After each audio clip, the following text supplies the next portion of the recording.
What's important for me is where the text comes from. The text comes from a story, a narrative, some historical document, something I've heard.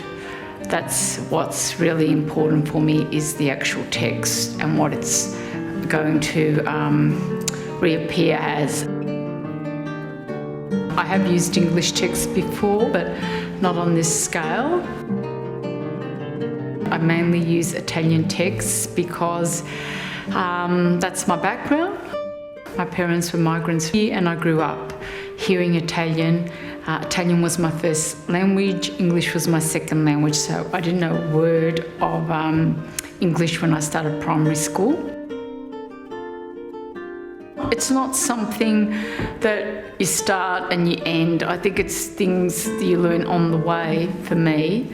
I don't start off with knowing what the picture's going to look like. I only discovered yesterday that I'm going to use terracotta for the background painting colour. I have used that before in a crucifix picture based on a Roman recency, but it's different. So it's I don't know where it's going at the start, and I think the reward is seeing the results.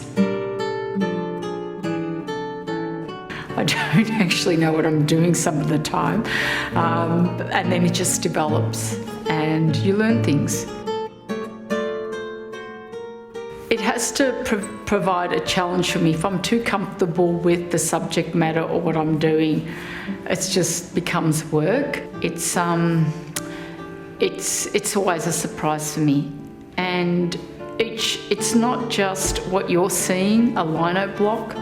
It's a whole process. It's a whole lot of processes for me. It's the drawing. I spend a lot of time drawing on it, roll around on the lino, cut away. You know, I physically engage with it because it's large. I climb up on it, I lean over it, and then I'm trying to work out the colours and preparing the canvas, and that's another side that people don't really see. And then a group of us get together and we're physically rubbing it and lying on top of it, pressing it, so we're human pressers.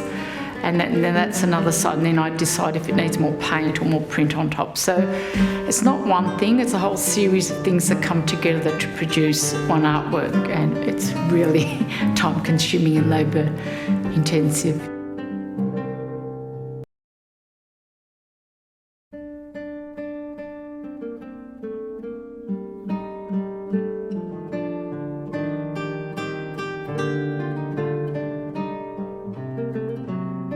If there's going to be mistakes, I want them early on. That one's right down here.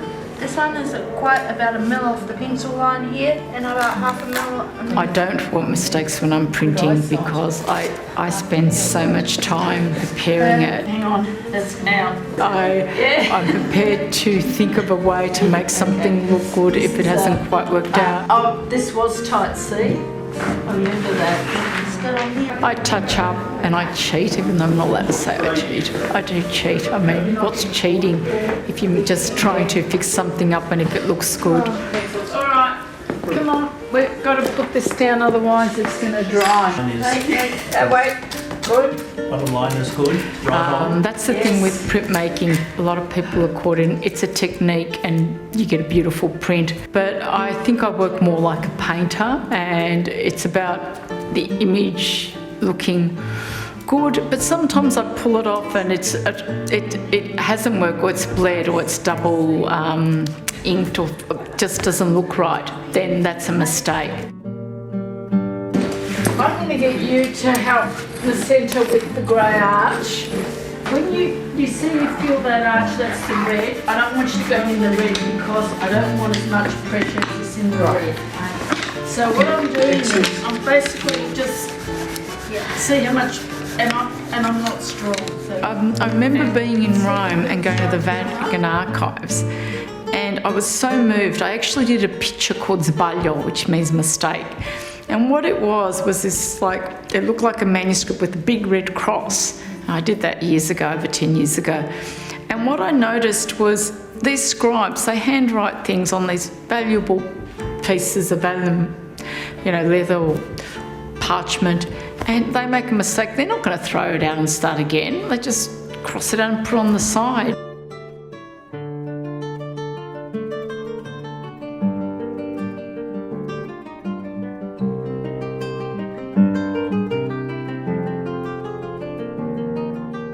The type of work I make is about the human hand. I'm not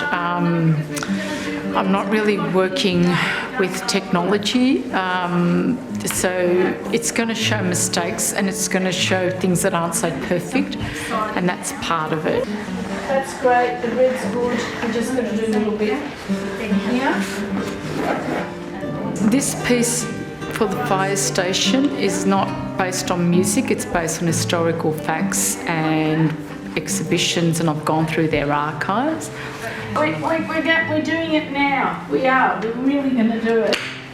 And John's going to, there's heaps of us. John's just going to hold. John's going to take over from me. All right. Now stop.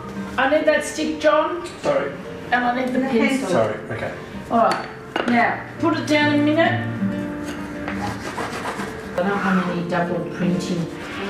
Okay, let's try this. Whoa, good? Well done.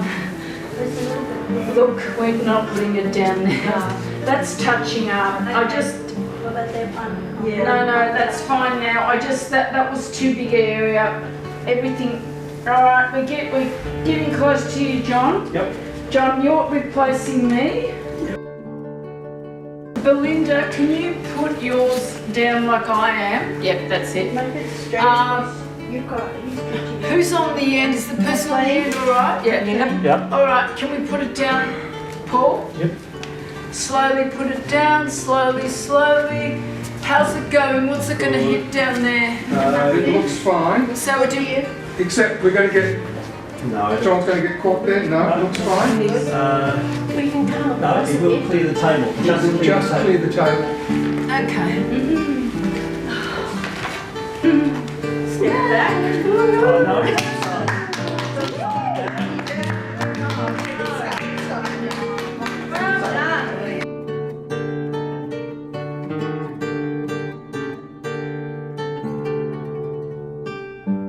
Stephen, just do it slowly. Alright, that's your fun.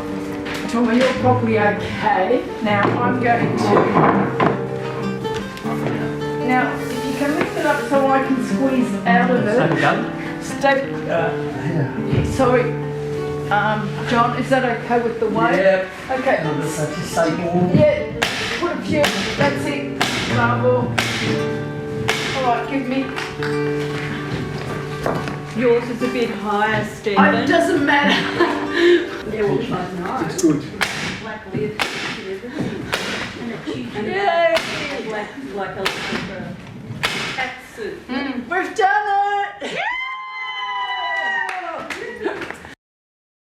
Why do I do it? I do it because I need to. I couldn't think, I don't know what else I'd do. So actually this is good too. It is art for art's sake. It's art for sanity's sake, maybe. Keep me and other people around me sane.